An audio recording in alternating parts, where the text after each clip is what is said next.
Municipal 2020, bonjour. Je suis aujourd'hui avec Julien Bazus. Bonjour. Bonjour. Alors, merci de votre invitation. C'est Saint-Paul-et-Dax, vous vous présentez. Vous êtes la liste Ensemble et Autrement. Donc on va commencer par vous connaître. Qui êtes-vous? Qu'est-ce que vous faites? Quelles sont vos occupations? Alors je suis Julien Bazus, j'ai 36 ans, je suis issu d'une très vieille famille saint-pauloise. Alors on me connaît bien à Saint-Paul puisque j'étais à l'école à Gaston-Larieux, au collège Jean Moulin, à Borda. J'ai joué au foot, puis au rugby dans nos clubs. J'ai appris également la musique, le solfège, le piano à l'époque. Et puis je suis dans des associations sur notre territoire. Alors ensuite, professionnellement, je suis un ingénieur de formation, je suis un dirigeant d'entreprise, ce qui me donne la particularité d'être sur le terrain, de vivre le quotidien des gens qui font notre société tous les jours, avec leurs succès, leurs difficultés. Et puis je suis également conseiller municipal depuis 2014, où je vois passer les affaires de la commune que je connais particulièrement bien. Justement, vous êtes engagé en politique. Qu'est-ce qui vous motive dans cette démarche?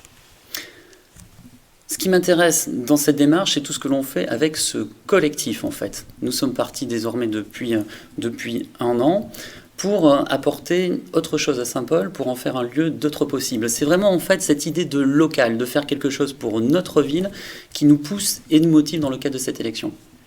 Alors, vous venez de parler du collectif, donc j'en déduis que vous parlez de votre liste. Comment vous l'avez constituée?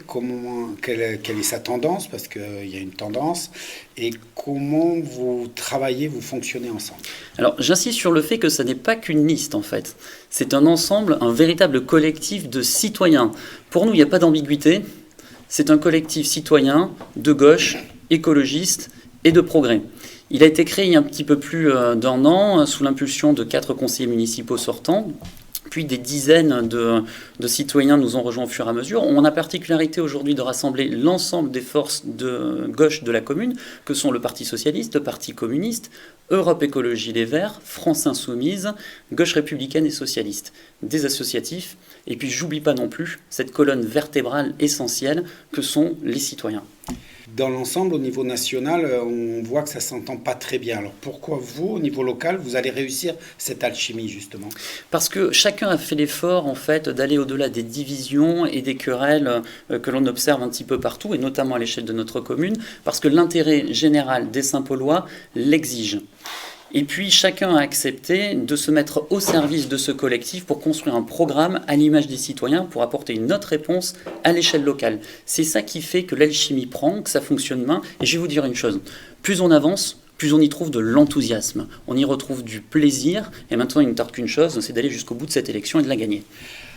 Alors, là, on a parlé des tendances politiques, des étiquettes, si on peut dire. Après, on va parler de compétences. Vous avez dit vous-même que vous étiez un chef d'entreprise. Vous savez bien qu'une ville, aujourd'hui, ça a été aussi un grand sujet à Saint-Paul, a besoin de compétences. Comment vous avez bâti votre liste en termes de compétences?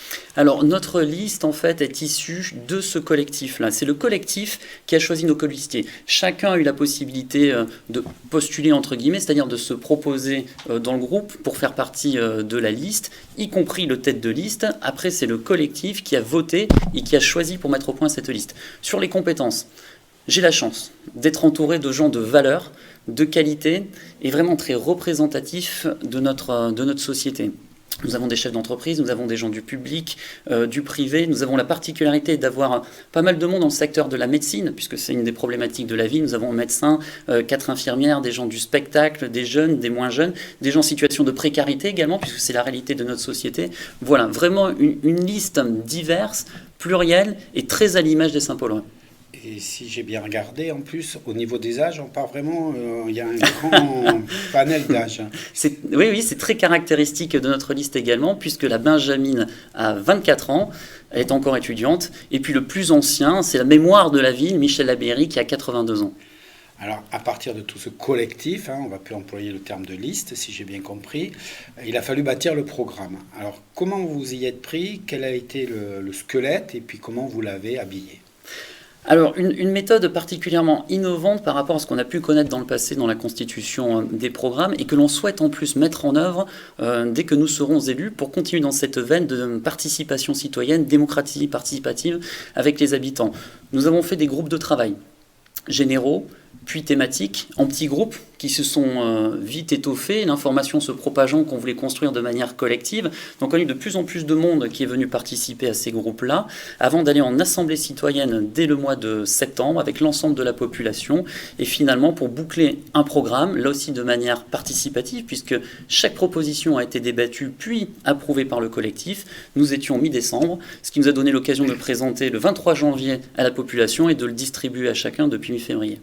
Alors, préparation de cette liste d'une manière collective, et vous l'avez très rapidement dit, vous voudriez en plus que ça continue après, si vous êtes élu, à continuer à travailler avec cette méthode-là.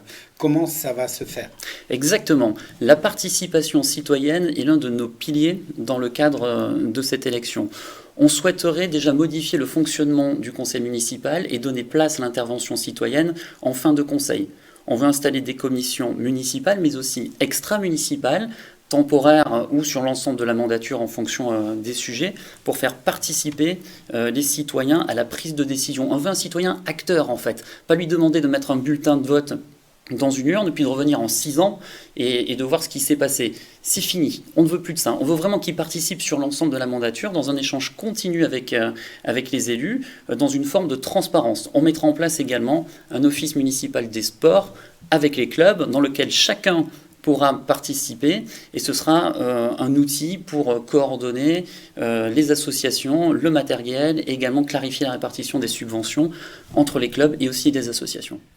Vous avez aussi décidé d'avoir 7 projets majeurs pour votre programme pendant 6 ans. Les 6 ans, 7 projets à mettre en place. Exactement. Alors certains font appel à un des autres piliers fondamentaux de notre programme, qui est la transition écologique. L'urgence climatique est là, il faut une réponse forte et immédiate. Donc nous avons 30 propositions pour la transition écologique, dont certains dans ces 7 projets majeurs y font appel. Comme développer un réseau de pistes cyclables, un vrai réseau de pistes cyclables sur l'ensemble de la ville. J'en reviendrai sur la transition écologique après, mais dans les autres projets majeurs, on veut construire un véritable cœur de ville pour notre cité. Il n'y en a pas aujourd'hui. Les gens nous disent, mais où est le centre-ville à Saint-Paul? Donc voilà, donc on veut véritablement refaire un centre-ville. On veut également se doter d'un écoquartier du côté du lac. Bon voilà, il y a des projets vraiment structurants en fait pour la ville. Je pense également à Poustagnac et à Besse qui sont dans ces projets structurants, mais je pense qu'on rentrera un petit peu plus dans le détail tout à l'heure parce que ce sont des symboles de ce programme. On va parler un peu de patrimoine après justement, donc ça sera l'occasion d'en parler. Mais avant d'attaquer le patrimoine qui est un moment important, j'ai plutôt classé dans vos priorités à vous l'humain. Si j'ai essayé de classer un peu votre projet pour en parler, et je me suis rendu compte qu'à chaque fois vous reveniez sur l'humain. Alors pourquoi pour vous c'est important et comment vous allez travailler sur l'humain? C'est très juste, l'humain au centre des préoccupations, effectivement c'est le fil rouge de ce programme, vous l'avez bien lu. C'est le rôle des élus que d'être au service des concitoyens, d'apporter des solutions à leurs problématiques. On aimerait mettre en place un dispositif un petit peu innovant que l'on baptisera « On vous accueille comme vous êtes ». Vous avez une problématique, on vous reçoit en mairie et on apporte des réponses à vos questions. Parce qu'on recherche un emploi, parce qu'on a du mal à faire un CV, parce qu'on est en précarité énergétique et qu'on aimerait savoir quoi faire, parce qu'on ne sait pas à quelle porte frapper pour avoir telle ou telle aide sociale, parce qu'on est en difficulté vis-à-vis d'une administration, parce qu'on n'a pas accès à Internet. Je pense notamment à nos seniors, on ne sait pas s'en servir. Et pourtant, il y a de plus en plus de démarches qui sont dématérialisées aujourd'hui. Donc nous recevrons les gens et les accompagnerons. Toute action politique que l'on mettra en place, mais sur l'ensemble des volets de notre programme, prendra en compte l'humain. D'autre part, nous ferons concertation avec les gens, et notamment avec la mise en place des conseils de quartier. Conseil de quartier, discussion avec l'humain, maison des associations aussi, puisque vous avez parlé de l'Office municipal des sports, là aussi dans la même démarche, maison des associations.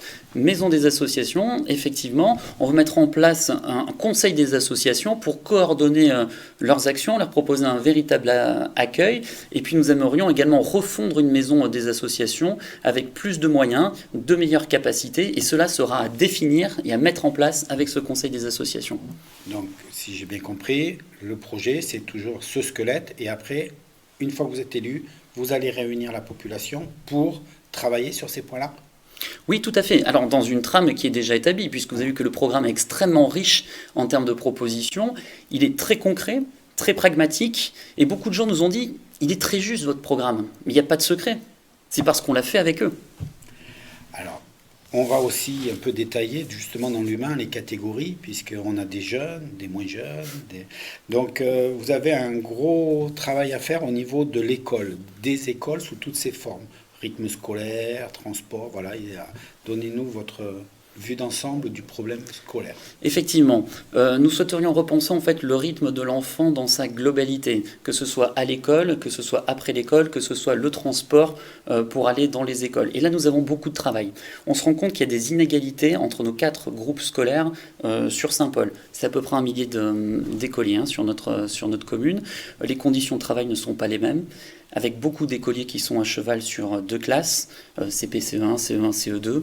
Il nous manque des postes d'encadrement et d'ATSEM sur certains groupes scolaires. La carte scolaire n'est pas maintenue à jour, alors que nous avons beaucoup d'arrivées. Nous avons des problèmes entre fratries qui pourraient être éclatés dans différentes écoles. Tout ce qui est activité également périscolaire, et puis la garderie que nous souhaiterions rendre gratuite en fait pour les familles après l'école, c'est l'ensemble en fait de ce dispositif-là que nous souhaiterions revoir. Il n'y a pas que les scolaires, il y a également les jeunes. C'est une part importante de notre commune. Nous souhaitons leur apporter également des solutions, et notamment à travers la mise en place d'un observatoire de la jeunesse qui est inexistant aujourd'hui à l'échelle de la commune. Les jeunes, comme vous dites, il faut s'occuper d'eux, donc la maison des sports, les associations. Il y a aussi le fait d'avoir un cadre de vie.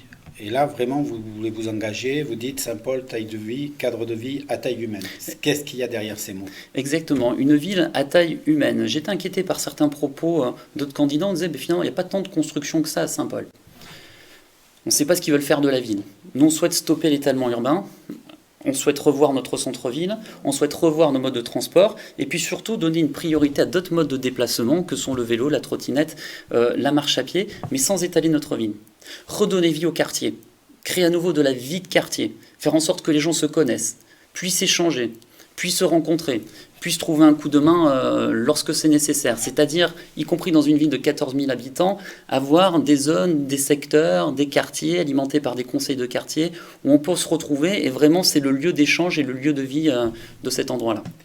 Qui dit lieu d'échange, lieu de vie, on va parler à ce moment-là des projets culturels, parce que là aussi vous avez des idées très précises, vous voulez vraiment marquer la personnalité de Saint-Paul-et-Dax, si je peux traduire comme ça votre engagement.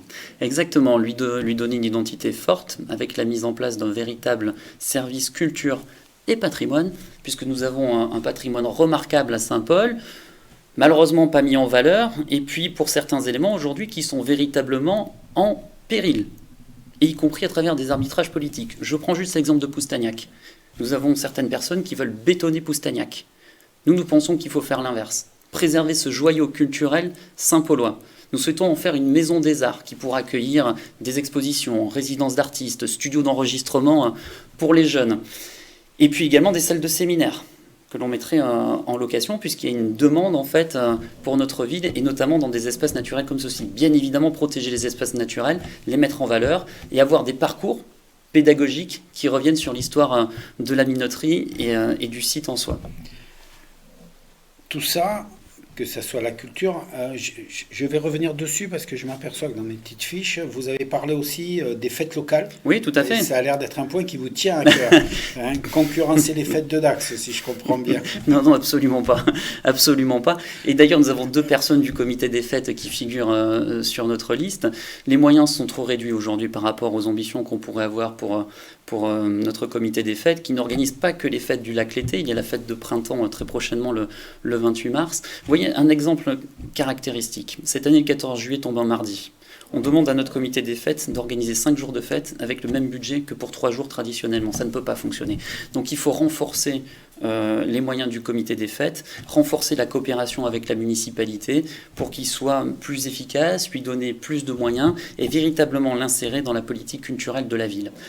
Par ailleurs, puisqu'on parle des événements, nous continuerons à soutenir et encourager les associations organisatrices des grands événements saint-paulois, que sont le Festival du Cirque et les Tempos du Monde. On souhaiterait réfléchir également à la création d'un autre événement culturel qui aura une résonance au-delà des frontières municipales, mais sans concurrencer la Feria de Dax. Quelque chose de différent. Alors, une piste ou c'est vraiment un projet, une réflexion? Et puis j'ai vu aussi que dans vos projets, dans vos réflexions, il y avait le jumelage. Quelques mots rapides dessus? Sur le jumelage avec Caldès des Mambouis, aujourd'hui nous pourrions faire bien plus, et à nouveau y compris pour les jeunes, à travers des échanges culturels, des échanges sportifs. Il est important que l'on puisse renforcer les liens avec notre ville jumelle. Et puis également ce que l'on souhaiterait faire, c'est établir une nouvelle charte avec une autre ville européenne. Européenne veut dire d'une certaine importance ou du juste européenne? Européenne. C'est compliqué d'aller mettre au point une charte avec une autre ville. Et puis on a plusieurs propositions qui sont arrivées sur la table, certaines plutôt dans le sud-ouest, d'autres complètement au nord. C'est pas nous de le définir, c'est à l'association et aux citoyens à choisir. Exactement. Alors, tout ce dont on vient de parler depuis le début de cet entretien, ça coûte de l'argent. Donc Oui. on va arriver au développement économique. Comment on finance tous ces projets-là et comment on développe l'économie à Saint-Paul? Et juste avant de parler d'argent, puisqu'il y a un sujet qui ne coûte pas beaucoup et qui est très utile aux Saint-Paulois, qui est le social. Nous voulons rétablir la commission des affaires sociales, par exemple. Ça ne coûte rien. Et cette commission des affaires sociales traitera en plus des affaires de solidarité et de handicap. Sujet fondamental, il ne coûte rien. Autre sujet sur lequel on va se pencher, c'est la pénurie médicale. On manque de médecins. C'est l'une des priorités de notre programme, ce sera une des priorités du mandat. Ça ne coûte pas très cher d'aller trouver des solutions, et il y a un grand besoin là-dessus. Et je vous le redirai après, notre programme est avant tout fait de bon sens. Donc nous pouvons mettre beaucoup d'actions en place sans que ça coûte beaucoup à l'échelle d'un budget communal. Pour les autres modalités de financement, on va rentrer dans le détail. Un mot sur le développement économique, c'est ça ? On va parler un peu d'économie parce qu'une ville, c'est un gros budget. Une ville comme Saint-Paul, il faut s'en occuper. Et puis, c'est des entreprises, c'est du travail, puisqu'aujourd'hui, tout le monde parle du travail local, non délocalisable. On a le thermalisme à Saint-Paul. Donc, comment tout ça, vous pouvez travailler pour donner de la puissance à la ville? Bien évidemment, nous souhaitons accroître le soutien au thermalisme et au tourisme vert également que l'on souhaite développer. Mais ça n'est pas tout en termes d'emploi local. C'est une compétence de l'agglomération, mais à l'échelle d'une commune, on peut déjà faire beaucoup. C'est pourquoi, dès le mois d'avril, nous mettrons en place un élu référent au développement économique à Saint-Paul pour travailler en coopération avec l'agglo. Son objectif sera notamment d'aller chercher des investisseurs et des entreprises en connexion avec nos objectifs de développement économique durable. Par ailleurs, nous allons travailler à l'économie sociale et solidaire, mettre en place une unité de restauration municipale pour les EHPAD, les écoles, et qui travaillera en boucle courte avec des producteurs locaux. Nous souhaitons également mettre en place une ceinture verte, forestière, maraîchère, agricole autour de la commune pour le volet agriculture et maraîcher qui alimentera demain cette unité de restauration. Vous voyez, ce sont des emplois locaux, pas délocalisables, et pour alimenter en plus notre économie locale. Nous souhaitons mettre en place également une SCOP, productrice d'énergie propre.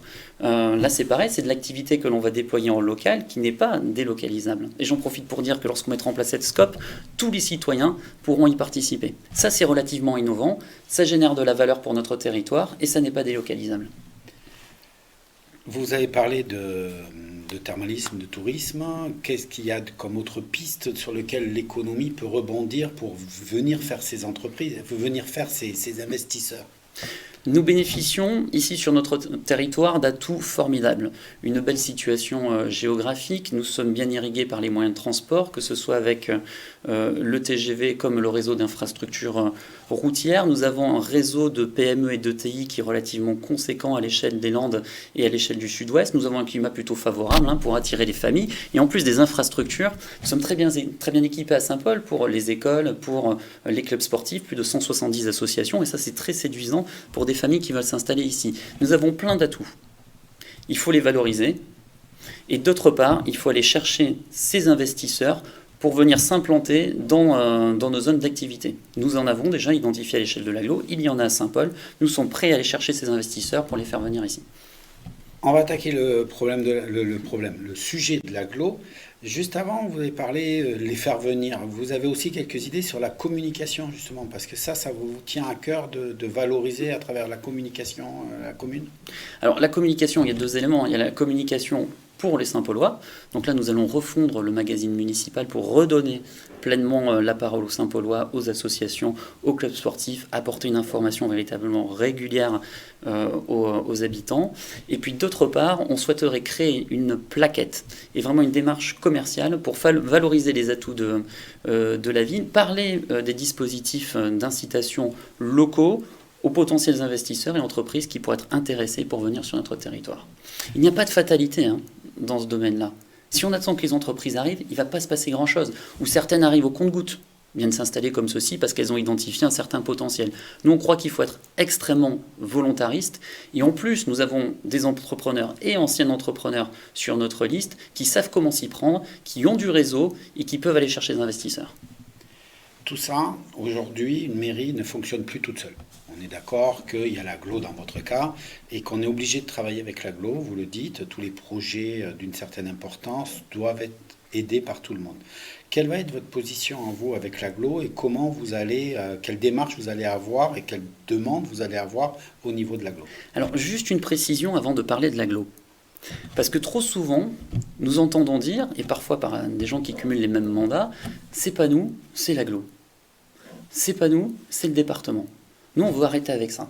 Déjà, à l'échelle locale, un élu municipal a énormément de leviers à activer. 80% des propositions de notre programme, et chacun pourra le vérifier puisque nous avons fléché les propositions de l'agglo, ce sont des propositions que l'on peut mettre en œuvre à l'échelle locale, ne serait-ce qu'au titre de ce que l'on appelle la clause de compétence générale, qui permet à notre collectivité, qui est la commune, de pouvoir adresser tous les sujets qu'elle estime d'intérêt général pour elle. Bien évidemment, l'agglo est un acteur majeur du territoire. On ne peut pas s'en passer, bien heureusement. Nous allons travailler en pleine coopération avec l'agglomération, dans un climat apaisé et serein.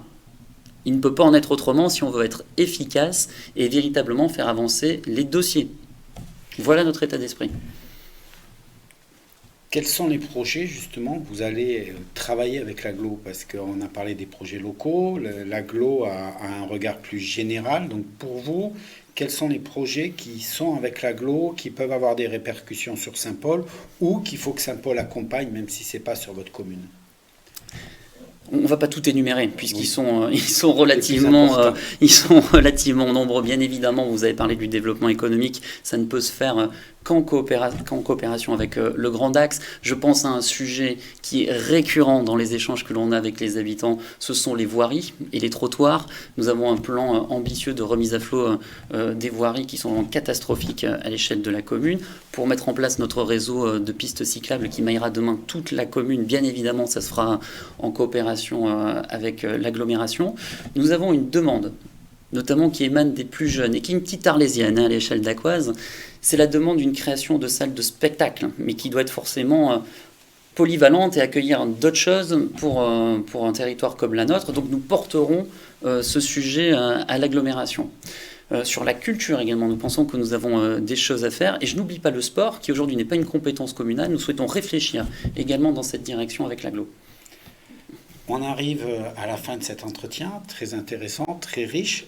Et je vais vous poser la même question que je pose à tous les candidats à la fin. C'est-à-dire qu'on est le 15 mars, je suis dans l'urne, au niveau de l'urne, pas dedans, et je dois mettre mon bulletin. Pourquoi, en quelques mots, vous plutôt que les autres? Alors pourquoi vous? Je veux dire vous, l'équipe en fait, pas moi. Nous, parce qu'en fait, nous souhaitons avoir des élus qui tiennent pleinement leur rôle dans la mairie, qui vont piloter les dossiers et qui vont mettre en œuvre ce programme que l'on a fait avec les citoyens. Je serai un maire qui exercera pleinement son mandat, qui tiendra la barre et qui pilotera véritablement les affaires de la commune. Je serai également le garant de la mise en œuvre de ce bien précieux qu'on a établi avec les citoyens, à savoir le programme. Ils le savent, ils peuvent compter sur nous. Voilà, c'était Julien Bazus, Ensemble et autrement à Saint-Paul-et-Dax. À vous de choisir.